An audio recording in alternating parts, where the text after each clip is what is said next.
आज की कहानी है टिटहरी और समुद्र का घमंड। टिटहरी गांव देहात में एक टिटा टिंगली भी बोल देते हैं, वैसे उसका टिटहरी कहते हैं। टिटहरी और समुद्र की कहानी है, कहानी को अंत तक सुने। टिटहरी बाज और समुद्र की कहानी। बहुत समय पहले समुद्र के किनारे टिटहरी का जोड़ा रहता था। दोनों का दाम्पत्य जीवन बहुत ही हंसी खुशी से कट रहा था।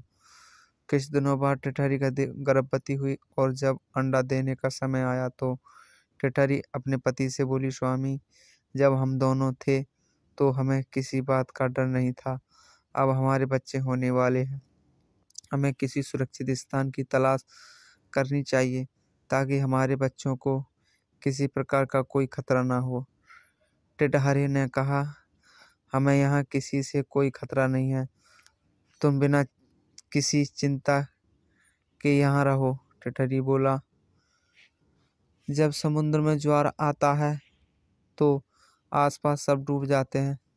समुद्र की लहरें बड़े से बड़े जीव को अपने साथ दूर तक ले जाती हैं। टिटहरी ने कहा, प्रिय, तुम थोड़ी सी भी चिंता ना करो। समुद्र में इतनी हिम्मत नहीं कि वह हमारी संतान को कोई नुकसान पहुंचा सके। वह मुझसे डरता है। समुद्र दोनों की बातें सुन रहा था।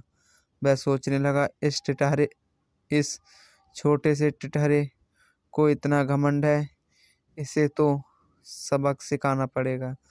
फिर देखता हूँ ये क्या कर सकता है। कुछ दिनों बाद टिटहरी ने अंडे दिए। एक दिन जब दोनों भोजन की तलाश में बाहर गए थे, तभी समुद्र ने अपनी लहरों से उसके अंडों को गायब कर दिया। जब दोनों लौट कर आए तो अपने अंडों को गायब देखकर टिटहरी परेशान होकर रोने लगी और टिटहरी से क्रोधित होते हुए बोली, मैंने तो आपसे पहले ही कहा था अपने अंडों को सुरक्षित जगह रख लेते हैं, परंतु आपके घमंड और अभिमान के कारण मेरे अंडों को समुद्र बहा ले गया। टिटहरी की बात सुनकर टिटहरा बोला, प्रिय, तुम डरो नहीं, मैं अभी अपनी चोंच से पानी पीकर इस समुद्र को सुखा देता हूँ। टिटहरे की इस प्रकार की मूर्खतापूर्ण बातों को सुनकर टिटहरी और अधिक नाराज हो गई और बोली, हमें अपनी शक्ति के अनुरूप व्यवहार करना चाहिए। जिस समुद्र को हजारों बड़ी बड़ी नदियाँ अपने पानी से भरती हैं, उसे तुम अपनी चोंच से सुखाना चाहते हो। ऐसा करके हम उसी तरह खत्म हो जाएंगे जैसे आग में पतंग। टिटहरा अपनी चोंच से समुद्र को सुखा देने की बात पर अड़ा रहा। अंत में टिटहरी के मुख से खरी खोटी सुनने के बाद टिटहरा इस बात पर तैयार हो गया कि दूसरे पक्षियों के पास जाकर उनसे मदद मांगते हैं, शायद कोई समाधान निकल आए। टिटहरी और टिटहरे ने सारस, बगुला, कबूतर, मोर आदि पक्षियों को बुलाया और अपनी दुख भरी कहानी बताई। सभी पक्षियों ने कहा, हम तो समुद्र के सामने असक्त हैं, परंतु हो सकता है गरुड़ हमारी कुछ सहायता कर दे। इतना कहकर सभी गरुड़ के पास पहुंचे और उसे अपना दुखड़ा सुनाया। सभी ने एक स्वर में कहा, आपके होते हुए समुद्र हमें परेशान कर रहा है। आज उसने टिटहरी के अंडे चुराए हैं, कल किसी दूसरे पक्षी को परेशान करेगा। ऐसा तो पक्षी जाति ही समाप्त हो जाएगी। पक्षियों की बात सुनकर गरुड़ ने उसकी सहायता करने का निर्णय लिया। गरुड़ भगवान विष्णु की सवारी है। भगवान विष्णु को अमरावती जाना था तो उसे बुलाने भगवान विष्णु का दूत आया।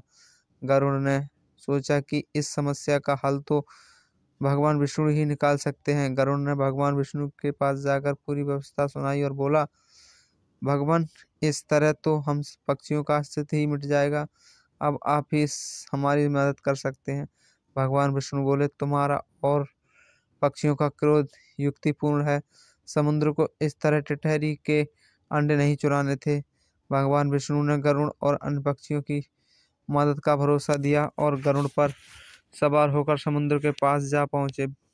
विष्णु जी ने अपने धनुष पर अग्नि बाण चढ़ाया और समुद्र से बोले, दुष्ट, तूने इन नन्ही सी टिटहरी के अंडे चुरा कर अच्छा नहीं किया। अभी इसे अंडे वापस कर, नहीं तो मैं तुझे पल भर में सुखा दूंगा। समुद्र ने भगवान विष्णु के डर से टिटहरी के अंडे उसे वापस कर दिए।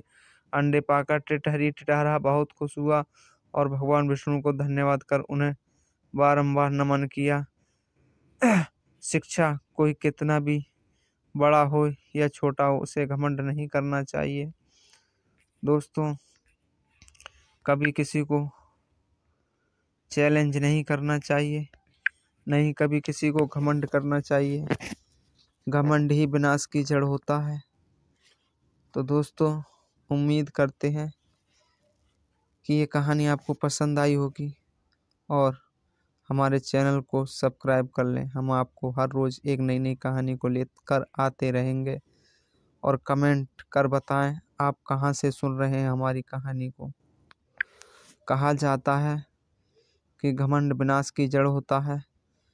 बड़े बुजुर्गों ने कहा है कि मर्द को मर्द घरेरे, घर नहीं है तो बाहर बतेरे।